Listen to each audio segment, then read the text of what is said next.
तो जैसे ही इस कहानी की शुरुआत होती है, हमें एक लड़का दिखाया जाता है जिसका नाम होता है मैक्स, और वो एक फाइटर था। मैक्स की कोई फैमिली नहीं थी, क्योंकि जब जमीन डिस्ट्रॉय हुई थी तब उसकी फैमिली मारी गई, तो इसीलिए वो अकेला ही इस बंजर जमीन पर सरवाइव कर रहा है। मैक्स देखता है कि वहाँ पर कुछ गाड़ियाँ हैं जो कि उसी की तरफ ही आ रही हैं। फिर मैक्स उन लोगों से बचने के लिए अपनी गाड़ी में बैठकर वहाँ से भाग रहा होता है, मगर थोड़ी दूर जाते ही वो लोग मैक्स को पकड़ लेते हैं। फिर वो मैक्स को प्रिजनर बनाकर अपने साथ एक जगह पर ले जा रहे होते हैं।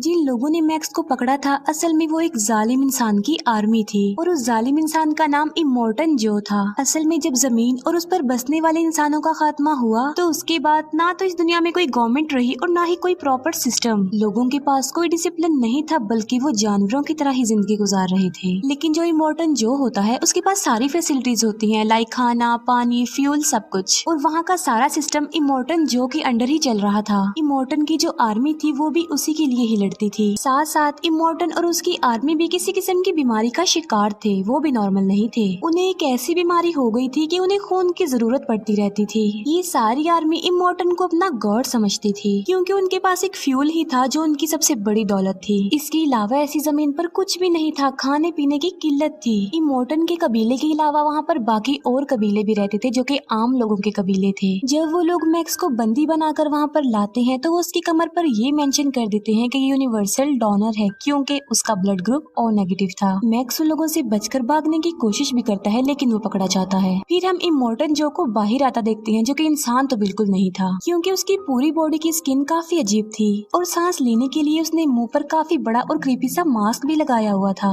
क्योंकि इमोर्टन का लीवर और लंग्स डिसेबल थे, इसी वजह से उसे सांस नहीं आता था। तो जैसे वो बाहर आता था, लोग उसके नाम के नारे लगाते थे। तब थोड़ी ही देर के लिए वो लोगों में पानी छोड़ता है, लोग पानी पर टूट पड़ते हैं, और जब इमोर्टन का दिल चाहता तो वो उस पानी को बंद भी कर देता था। इसके बाद हम एक फीमेल कैरेक्टर को देखते हैं जिसका नाम फिरोसा था। फिरोसा असल में इमोर्टन की बेटी थी, साथ साथ वो कमांडर भी थी इमोर्टन की आर्मी की। फिरोसा कोई डील करने के लिए करीबी इलाके में ही जा रही होती है अपने साथियों के साथ, क्योंकि काफी कुछ बदल चुका था और सरवाइव करना मुश्किल हो रहा था। इन लोगों ने अपनी गाड़ियों को जंग के लिए ही डिजाइन किया हुआ था। फिरोसा जो कि एक टैंक ट्रक चला रही होती है, बाकी उसके साथी उसे फॉलो कर रहे थे। प्लान के मुताबिक जहाँ पर फिरोसा ने जाना था, वो वहाँ पर तो नहीं जाती, बल्कि अपना रास्ता बदल लेती है।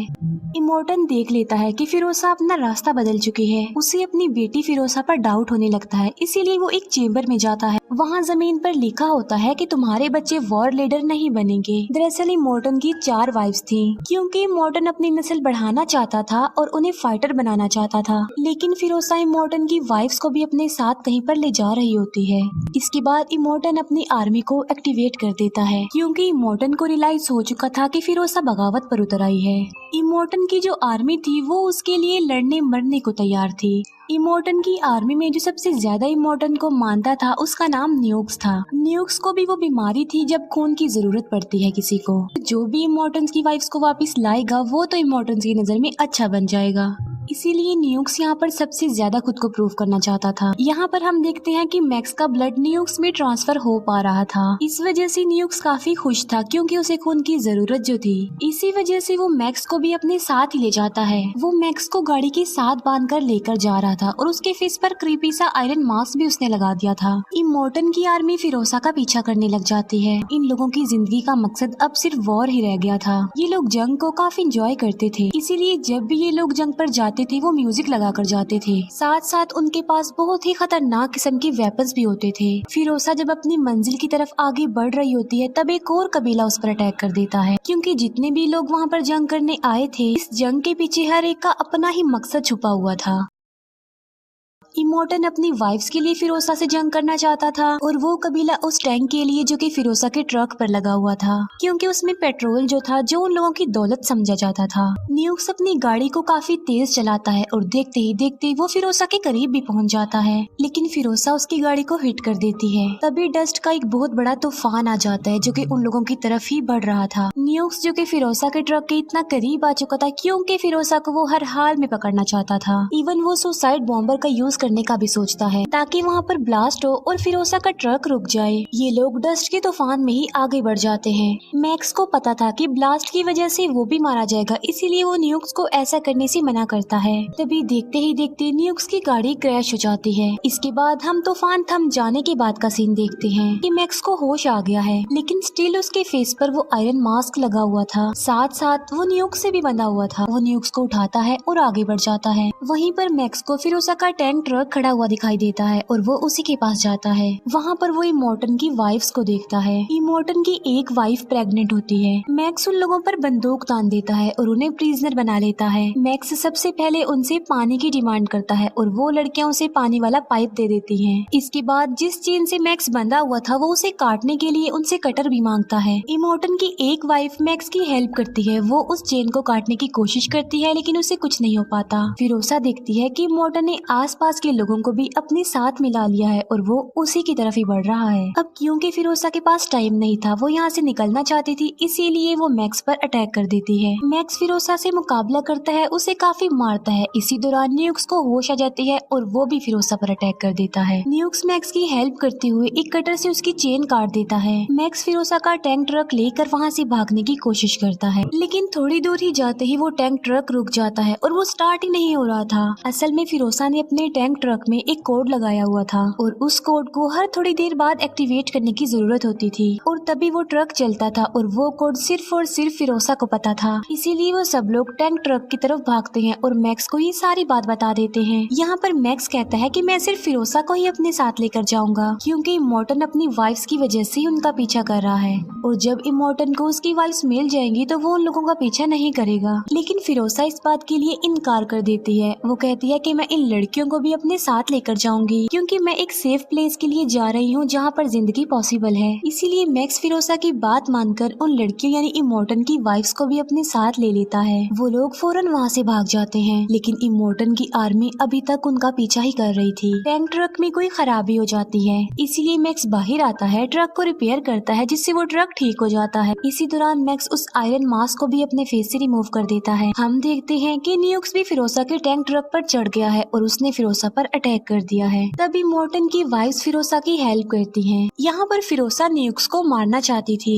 लेकिन इमोर्टन की वाइफ्स कहती हैं कि इसे मत मारो, ये सिर्फ इमोर्टन का गुलाम है, इसीलिए ऐसा कर रहा है। इसीलिए फिरोसा उसे अपने ट्रक से नीचे फेंक देती है। फिरोसा और उसके लोग तेजी से आगे बढ़ते जा रहे थे। वहाँ पर माउंटेन्स के बीच एक रास्ता होता है और ये लोग उसी रास्ते पर चल पड़ते हैं। जब वो लोग माउंटेन्स के रास्ते पर आ जाते हैं तब फिरोसा मैक्स और इमोर्टन की वाइफ्स को छुपा देती है, क्योंकि उस एरिया में एक कबीला रहता था जो कि बाइकर्स थे और फिरोसा ने उस कबीले से डील की थी कि वो उनके लिए बहुत ज्यादा फ्यूल लेकर आएगी। बदले में वो लोग फिरोसा को यहाँ से सही सलामत जाने देंगे और वो माउंटेन की एंट्रेंस पर ब्लास्ट कर देंगे ताकि इमोर्टन और उसकी आर्मी के लिए रास्ता बंद हो जाए। लेकिन जब वो बाइकर्स का कबीला ये देखता है कि इमोर्टन की इतनी बड़ी आर्मी आ रही है तो वो फिरोसा पर गुस्सा करते हैं। वो फिरोसा को कहते हैं कि हमने सोचा था कि थोड़े से लोग होंगे, लेकिन ये तो बहुत बड़ी आर्मी है।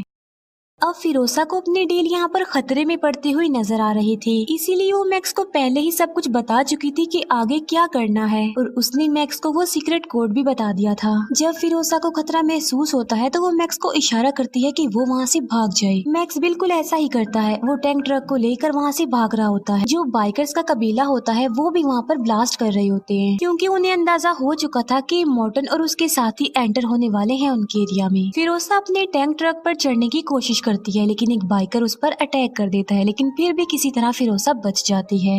अब इमोर्टन के लिए तो रास्ता ब्लॉक हो चुका था, लेकिन ये लोग अपनी मंजिल की तरफ आगे बढ़ रहे थे। लेकिन वो बाइकर्स फिरोसा का पीछा करते हैं, क्योंकि उन्हें पता चल चुका था कि फिरोसा के साथ कोई और भी है, जबकि फिरोसा ने कहा था कि सिर्फ वो ही अकेली यहाँ से बचकर जाएगी। इमोर्टन और उसकी आर्मी बंद रास्ते से ही आगे बढ़ने की कोशिश कर रही है। वहीं पर इमोर्टन न्यूक्स को देख लेता है और वो उससे भी अपने साथ शामिल कर लेता है, जबकि वो बाइकर्स फिरोसा और उसके साथियों का पीछा कर रहे थे उन्हें पकड़ने के लिए। वो बाइकर्स टैंक ट्रक में आग लगाने की कोशिश करते हैं, लेकिन फिरोसा और मैक्स उनका काफी मुकाबला करते हैं। इमोर्टन टैंक ट्रक के पास आकर फिरोसा को शूट करने वाला होता है। तभी वो प्रेग्नेंट लेडी इमोर्टन के सामने आ जाती है। अब क्योंकि वो इमोर्टन की बच्चे की माँ थी, इसीलिए इमोर्टन उसे कुछ नहीं कहता, उसे छोड़ देता है। अब न्यूक्स क्योंकि इमोर्टन के साथ था, इसीलिए वो फिरोसा के टैंक ट्रक पर चढ़ने की कोशिश करता है। अब न्यूक्स के हाथ पर एक चेन लगी हुई थी, जिसकी वजह से वो जगह पर अटक जाता है और उसके हाथ में एक गन भी थी वो भी गिर जाती है। इमोर्टन जब ये सब कुछ देखता है तो उसे काफी गुस्सा आ जाता है। उसी आर्मी में इमोर्टन का एक जायंट भी था जो कि असल में इमोर्टन का बेटा था।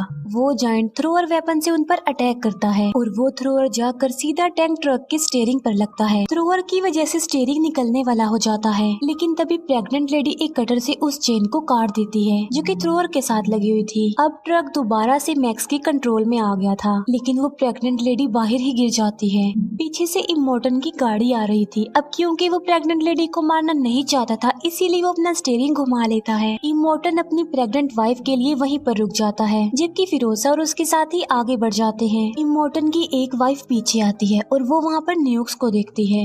न्यूक्स जो कि काफी अपसेट था और मायूस भी था कि उसने कुछ भी नहीं किया, लेकिन इमोर्टन की वाइफ न्यूक्स को रिलैक्स करती है, जिसकी वजह से न्यूक्स को काफी अच्छा फील होता है। अब न्यूक्स डिसाइड कर लेता है कि वो इन लड़कियों यानी इमोर्टन की वाइफ्स की हेल्प करेगा। रात को फिरोसा मैक्स को अपने मकसद के बारे में बताती है। फिरोसा मैक्स को बताती है कि जब मैं छोटी सी थी तो मैं एक ग्रीन एरिया में रहती थी। वो बताती है कि उस जगह पर ग्रीनरी थी, इसी वजह से उसका नाम ग्रीन एरिया था और वो वहाँ पर अपनी फैमिली के साथ रहती थी। लेकिन तभी वहाँ पर इमोर्टन ने अटैक कर दिया और वो फिरोसा को अपनी बेटी बनाकर अडॉप्ट करके अपने साथ ले आया। वो कहती है कि मैं वापस अपनी फैमिली के पास जाना चाहती हूँ ताकि मैं भी एक इंसानों वाली जिंदगी जीऊँ, क्योंकि यहाँ पर तो लोग किसी जानवर से कम जिंदगी नहीं गुजार रहे थे। फिर वो लोग ऐसी जमीन से गुजरते हैं जहाँ पर दलदल था, यानी वो सारी जमीन दलदल ही थी और वहाँ पर उनका टैंक ट्रक फंस जाता है। दूसरी तरफ इमोर्टन की आर्मी अभी भी इन लोगों का पीछा ही कर रही थी। इमोर्टन की प्रेग्नेंट बीवी मर चुकी थी। इमोर्टन का एक साथी चेक करता है तो वो देखता है कि इमोर्टन का बच्चा भी मर चुका है। अपने बच्चे को खो देने की वजह से काफी गुस्से में आ जाता है। इमोर्टन अपने जॉइंट बेटे से कहता है कि तुम्हारा एक भाई था जो कि मर गया।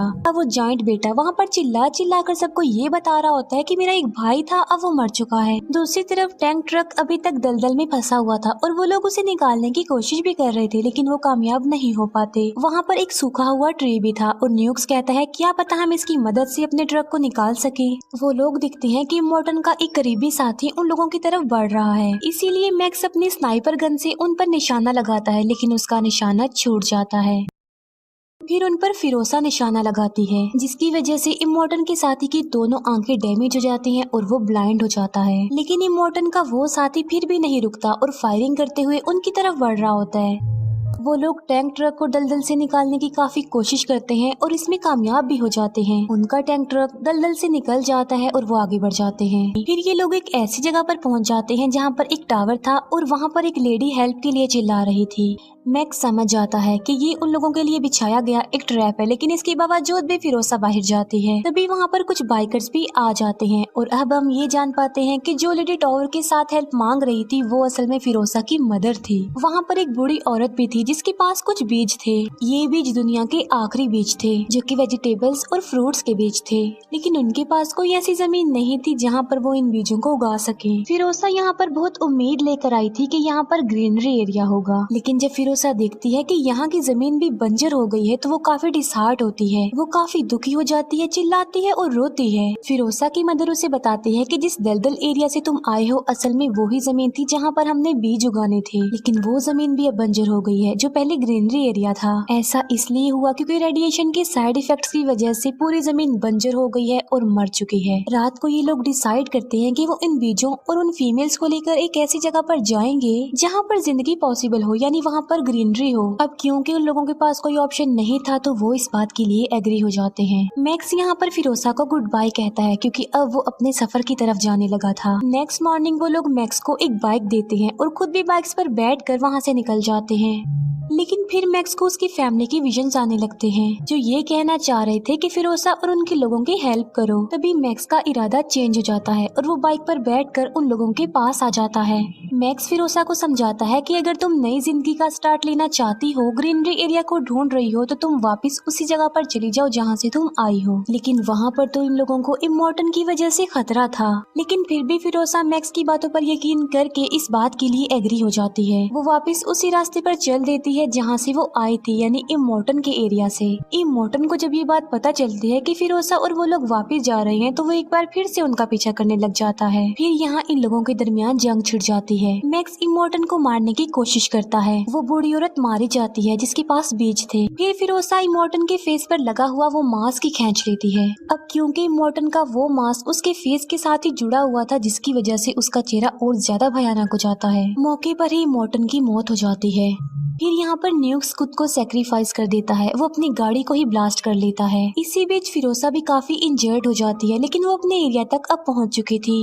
इमोर्टन की आर्मी को जब ये बात पता चलती है कि इमोर्टन मर चुका है तो वो काफी खुश हो जाते हैं। वो देखते हैं कि फिरोसा वापस आ गई है। इस बात से वो काफी हैरान रह जाते हैं और अब वो फिरोसा को अपना लीडर मान लेते हैं और उसे ऊपर ले आते हैं। फिर यहाँ पर मैक्स अपने रास्ते अपनी मंजिल के लिए आगे बढ़ जाता है और फिरोसा उसे जाता हुआ देखती है। फिर हमें उस जगह का एक एरिया दिखाया जाता है जहाँ पर ग्रीनरी थी। अब क्योंकि फिरोसा उनकी लीडर बन चुकी थी तो आगे जाके वो सब कुछ सही कर देगी। इसी के साथ ही ये मूवी यहीं पर एंड हो जाती है। Thank you for watching.